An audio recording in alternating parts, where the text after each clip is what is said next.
We milk 1,800 dairy cows twice a day. We use the moisture probes to assist with our day-to-day management on moisture, help make decisions on growth and grass and crops. Been a valuable tool to our tool belt.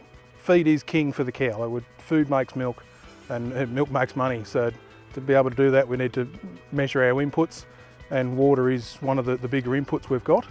The benchmarks that we want to try and hit there is to grow 4 tonne per megalitre of water is a benchmark to try and hit.